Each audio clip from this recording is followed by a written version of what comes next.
जय श्री राधे सभी मित्रों को। ध्यान मूलम गुरु मूर्ति पूजा मूलम गुरु पदम मंत्र मूलम गुरु वाक्य मोक्ष मूलम गुरु कृपा गुरु ब्रह्मा गुरु विष्णु गुरुदेव महेश्वराय गुरु साक्षात परम ब्रह्म तस्मै श्री गुरुवे नमः। सदगुरुदेव भगवान के शिव चरणों का ध्यान करते वीडियो को आगे बढ़ाते हैं। तो आज की वीडियो में हम जानेंगे संसार में जो पापी व्यक्ति होता है, गलत आचरण करता है, वो सुखी माना जाता है, और जो धर्मपूर्वक कार्य करता है, अच्छे आचरण करता है, सबको सुख प्रदान करता है, वो दुखी माना जाता है। तो ऐसा क्यों? किस कर्म के अनुसार व्यक्ति सुखी और दुखी होता है? तो इस संबंध में वीडियो में पूरी चर्चा की जाएगी। तो अंत तक वीडियो को जरूर देखें, तभी आपको पता चलेगा। तो चलो वीडियो स्टार्ट करते हैं।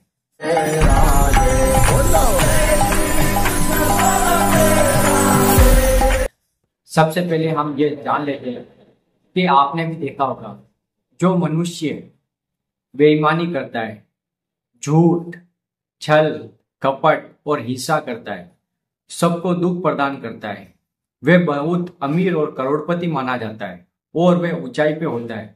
उसके पास धन और शोहरत की कोई कमी नहीं होती, हर भोग उसे आसानी से मिल जाता है। तो फिर जो जो धर्मपूर्वक चलने वाला है, अपने परिवार की सेवा करने वाला है, जिसके पास पैसे की कमी है लेकिन वह धर्म से कार्य करता है, अच्छे आचरण करता है, सबको सुख प्रदान करता है और भगवान का नाम जप करता है, लेकिन वह जीवन में हर समय दुखी रहता है और जीवन में पग पग पर उसे कठिनाई का सामना देखना पड़ता है। तो ऐसा क्यों? क्योंकि ये सब निर्णय होता है पूर्व जन्म के प्रारब्ध के अनुसार। प्रारब्ध के अनुसार जो पापी व्यक्ति होता है, उसके पुण्य कर्म दिए जाते हैं। उन पुण्य कर्म के फलस्वरूप ही इस संसार में व्यक्ति सुखी होता है, क्योंकि उसके पुण्य खत्म हो रहे, क्षीण हो रहे, और जैसे ही उसके पुण्य खत्म हुए उसकी दुर्गति होगी और उसे नरक की यातनाएं सहन करनी पड़ती। और जो सुखी व्यक्ति है, उसके पूर्व जन्म में कम पुण्य है, इसलिए उसे पग पग पे ठोकरें मिलती हैं, लेकिन वह प्रभु का स्मरण करता है और नाम जप करता है। लेकिन उसके जो पूर्व जन्म के पाप हैं वो धीरे धीरे खत्म किए जा रहे हैं, और जिस दिन उसके पूर्व जन्म के पाप खत्म होंगे, इस जन्म में वो आनंद को प्राप्त होगा और भगवान की प्राप्ति भी उससे होगी और उसे अपार आनंद की वृद्धि होगी। तो एक कथा के माध्यम से समझेंगे कि किस प्रकार जीवन में दुख और सुख मनुष्य के जीवन में आता है। तो एक महात्मा थे जिनका नाम था ज्ञानेश्वर। उनके दो शिष्य थे, एक धर्मानंद, एक परमानंद। धर्मानंद नाम के जो शिष्य थे, वे संतों की सेवा करना, अच्छे आचरण करना और धर्मपूर्वक कार्य करना, सबको सुख प्रदान करना, अच्छे कार्य किया करते थे।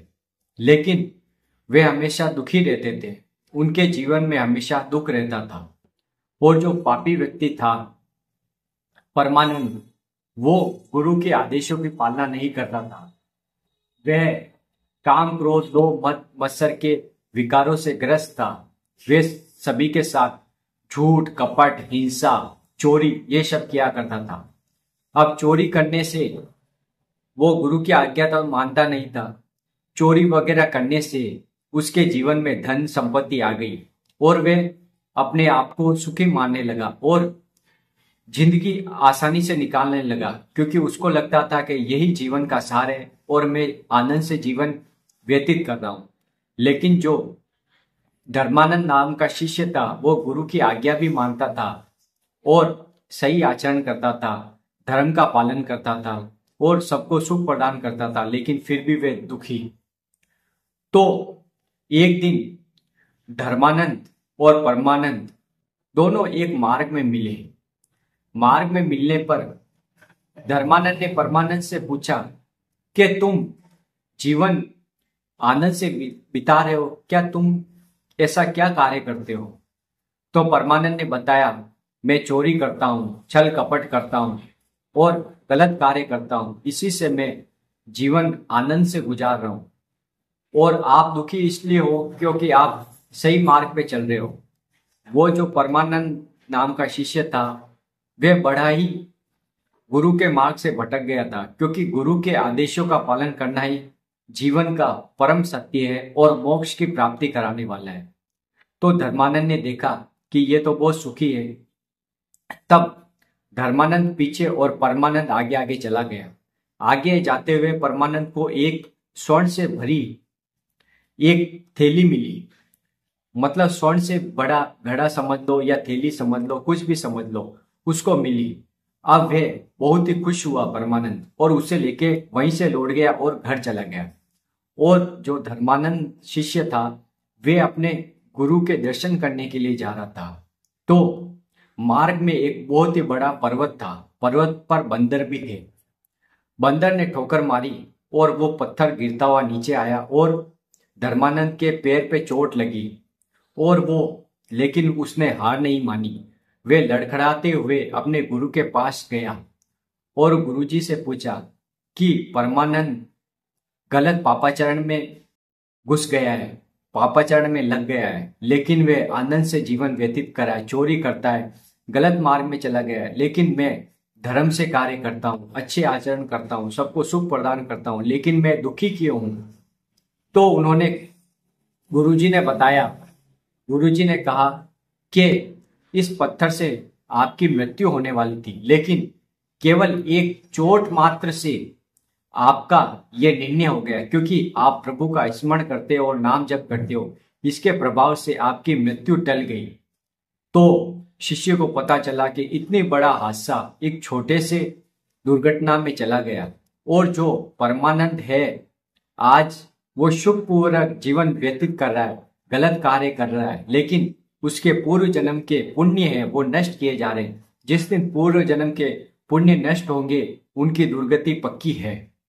तो इस कथा के माध्यम से हमें यही समझ में आता है कि जो व्यक्ति धर्म से कार्य करता है, सबको सुख प्रदान करता है, किसी से राग और द्वेष नहीं रखता, अच्छे आचरण करता है, वे भले ही आपको संसार में दुखी नजर आए, लेकिन आगे जो समय आया उसमें वह बहुत ही सुखी होगा, धनवान होगा, और उसे उसकी सब कामनाओं की पूर्ति होगी और उसे परम धाम की प्राप्ति होगी। क्योंकि धर्म से चलने वाला व्यक्ति आपको दुखी नजर आ सकता है, लेकिन उसका जो भविष्य होगा वो मंगल में होगा, और वह इस लोक में और परलोक में दोनों जगह सुखी होगा। और जो पापी व्यक्ति होता है, हम इसी जीवन की बात कर लेते हैं, जो पापी व्यक्ति होता है, मांस का सेवन करता है, मदिरा का सेवन करता है, गलत कार्य करता है, लेकिन वह सुखी दिखा जाता है। आप भी सोचेंगे कि मैं तो इससे बुद्धिमान हूं, लेकिन वो सुखी कैसे है। और उससे शुरू जीवन से ही उसके धन संपदा की कोई कमी नहीं रहती, और वो जीवन भोगों में ही लिप्त रहता है और आनंदित रहता है। तो क्योंकि उसकी दुर्गति होनी है, उसको बार बार जन्म लेना पड़ेगा। पुनरपि जन्नम पुनरपि मरणम पुनरपि जननी जठरे शयनम, ये वाली बात है, बार बार माता के गर्भ में आना, कष्ट और पीड़ा का सामना करना।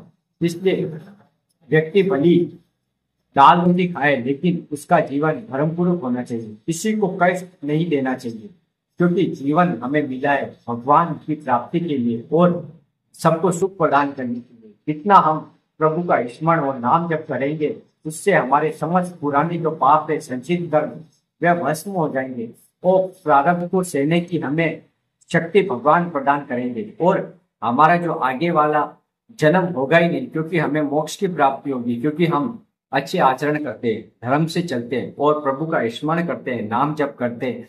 तो इसी से हमारे सारे काम हो जाएंगे। भली हमें दाल रोटी खानी पड़े, लेकिन धर्म से चलने वाला व्यक्ति थोड़े दिन दुखी नजर आ सकता है, लेकिन उसका भविष्य मंगल में होता है और उसे जीवन में अपार सुख की प्राप्ति होती है, क्योंकि प्रभु के नाम में अपार सामर्थ्य है, जिससे व्यक्ति हर समय आनंदित रहता है और संसार की जो वासनाएं हैं, तृष्णा है, ईर्ष्या है, वो उसके ऊपर प्रभाव नहीं डालती है। काम, क्रोध, लोभ, मोह, मत्सर उस शिष्य के ऊपर प्रभाव नहीं डाल सकते। तो ये वीडियो आपको कैसा लगा? वीडियो को लाइक कर दे, कमेंट कर दे, शेयर कर दे, और चैनल पर नए तो चैनल को सब्सक्राइब जरूर कर दे, क्योंकि ऐसी आध्यात्मिक वीडियो हम आपके लिए लाते रहते हैं। राधा वल्लभ श्री हरि।